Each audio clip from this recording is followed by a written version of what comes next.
असं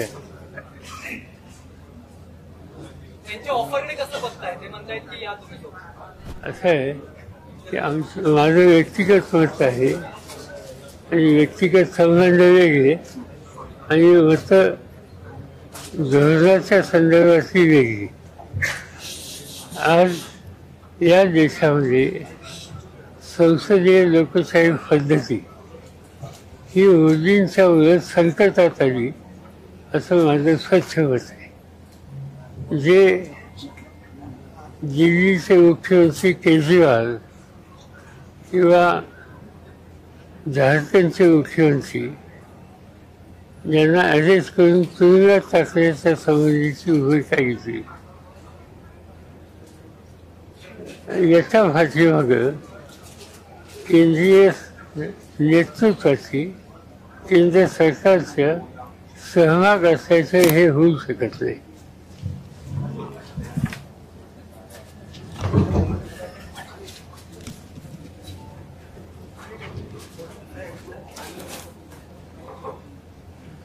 याच्यातून एक गोष्ट स्वच्छ होते की लोकशाही पद्धतीवर कोणाचा कितपत विश्वास, ज्या व्यक्तीचा, ज्या धोरणाचा, ज्या पक्षाचा, ज्या विचारधारेचा संसदीय लोकशाही पद्धतीवर विश्वासच नाही असा समज लोकांच्यामध्ये पक्का झालेला असेल, त्यांच्यावर असोसिएशन व्यक्तिगत सोडा राजकीय हे माझ्याकडनं कधी होणार नाही. त्यांनी तुमच्याच मुलाखतीचा रेफरन्स दिला की तुम्ही प्रादेशिक पक्ष काँग्रेसमध्ये विलीन होणार असं म्हटले. ते म्हटले की काँग्रेसमध्ये जाण्यापेक्षा तुम्ही आमच्याकडे या. मी हे म्हणलं की गांधी नेहरूंची विचारधारा आम्हाला ती आहे आणि गांधी नेहरूंची विचारधारा ही एखाद्या समाजाच्या विद्यार्थ्या त्यांचंच एक स्टेटमेंट मी असलं की त्या स्टेटमेंटमध्ये त्यांनी मुस्लिम समाजाचा एक वेगळा उल्लेख केला. हा देश एकसंघ ठेवायचा असेल तिथे हिंदू, मुस्लिम, शीख, इसाई, जैन या सगळ्या घटकांना एकत्र ठेवून आपल्याला हा देश पुढे न्यावा लागेल.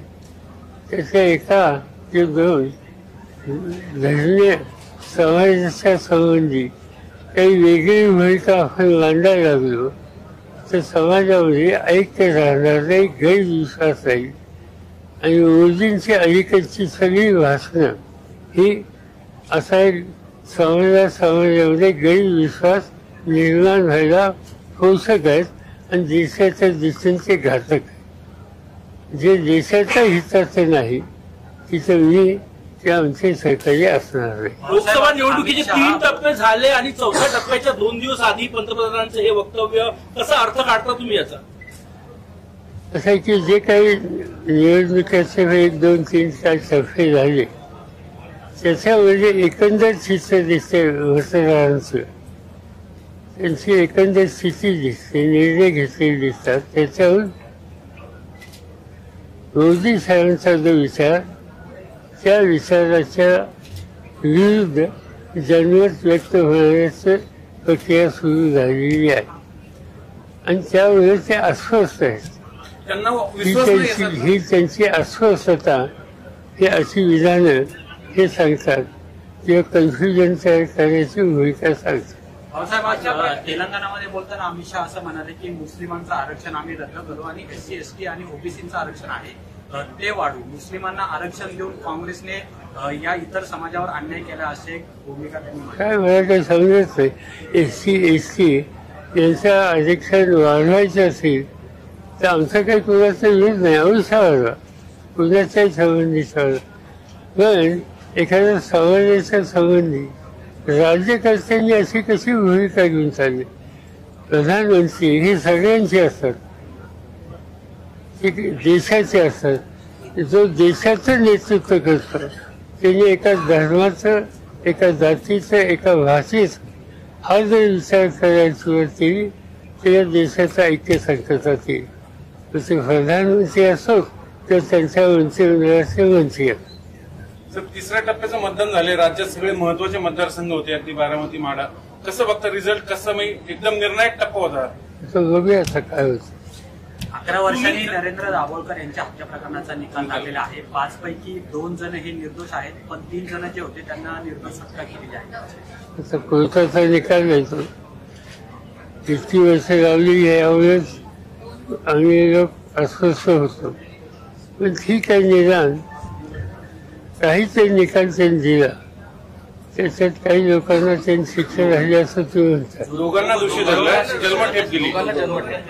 हा ठीक आहे, आता न्यायाधीशाचा निकाल आहे.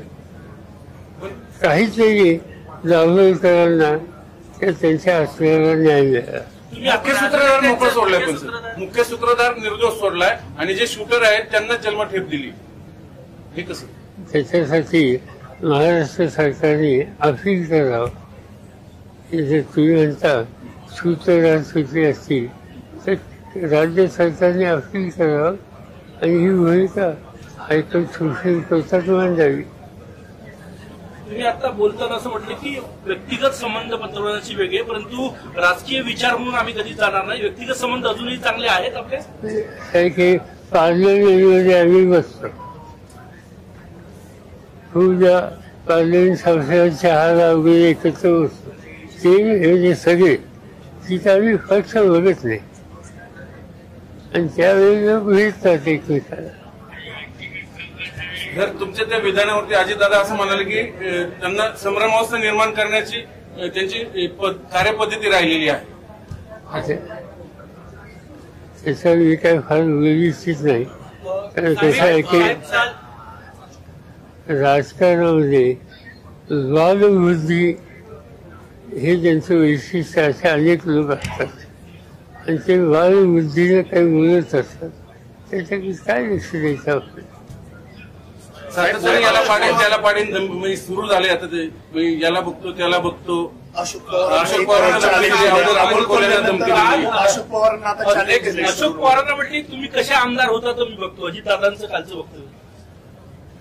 असं आहे की म्हणजे मतदारांचा जो अधिकार आहे तो एखाद्या सरकारचा प्रतिनिधी आपल्याकडे घ्यायला लागला आणि बोलायला लागला तर काय बोलायचं आपण त्याच्यावरती? कारण तुम्ही म्हणतात तसं मी काय ऐकलं नाही, कारण मी ह्याच्यात होतो महाराष्ट्रामध्ये. मी आत्ताच आलो या कार्यक्रमाच्या आधी. पण मंत्री म्हणून काम करणारी जी व्यक्ती असते, मुख्यमंत्री, मंत्री, या सगळ्यांच्यावर काही पक्ष फाळण्याच्या संबंधीची अपेक्षा असते. आता त्याच्यात तुम्ही म्हणता तशी जर भाषा असेल तर त्या चौकशीत बसणारी असं मला वाटत. पण त्याचा विचार आपण काय करायचा? उद्या लोकांनीच करावं त्यांना संधी द्यायच्या. साहेब, मोदी असं म्हणतायत की तुम्ही जो निर्णय घेतलेला आहे ती नकली सेना आणि नकली काँग्रेस बरोबर जाण्याचा आहे. तर नकली सेना आणि नकली काँग्रेस हे विचारधारा इतरांना पटत नाही असं. असं एक एखादा पक्ष असेल, काँग्रेस असेल किंवा आणखी काही, विचाराने आपल्या कार्यक्रमानं ते लोकांच्यात जात असतील, लोकांच्यात प्रश्न मांडत असतील, लोकांच्या सुखदुःखाची लक्ष केंद्रित करत असतील, त्याला हे नक्की किंवा आणखी म्हणण्याचा अधिकार कुणी यांना देईल? हे प्रधानमंत्री आहेत, त्यांनी तारतम्य काही गोष्टीच्या बाबतीत पाळलं पाहिजे. आणि या नकली वगैरे म्हणणं हे अयोग्य आहे, अशोभनीय आहे. सर, एकीकडे अमित शहा नकली शिवसेना नकली राष्ट्रवादी म्हणून हिणवतात आपल्याला, दुसरीकडे मोदी साहेब आपल्याला ऑफर देतात. नेमकं काय? त्याचं काय उत्तर द्यायचं झालं, खूप झालं. नाही, पण मग असा पण विचार केला जातो की मोदी साहेबांना तुमची गरज पडायला लागली आता. असं कोणाचं आम्हाला कोणाला गरज पडत नाही. आमच्या बुद्धीला जी कळते, ज्या विचारधारेत आम्ही वाढलो, जी विचारधारा घेऊन पुढे आम्ही जातो, त्याच्या बाहेर आम्ही राहणार.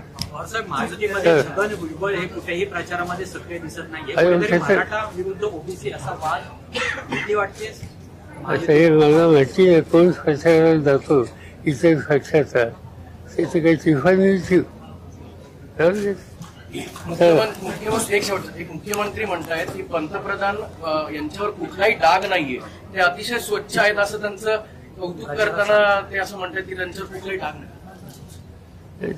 असं ते त्यांचं मत आहे. माझ्याकडे काही दुसरी माहिती नाही. पण मी प्रधानमंत्री त्यांची या सगळ्या निवडणुकीची अलीकडची भाषणं ही सगळी बघितल्याच्या नंतर प्रधानमंत्री पद इट्स ए इन्स्टिट्यूशन. त्या इन्स्टिट्यूशनची प्रतिष्ठा नरेंद्र मोदींनी राखली असं आम्हाला मुळीच वाटत नाही. दुसऱ्या आणि तिसऱ्या टप्प्यामध्ये जर आपण पाहिलं तर तफावत दिसतीये मतदानाच्या आकडेवारीमध्ये. इंडिया आघाडीचे जे नेते ते भेटणार असं बोललं जातं निवडणूक आयोगाला.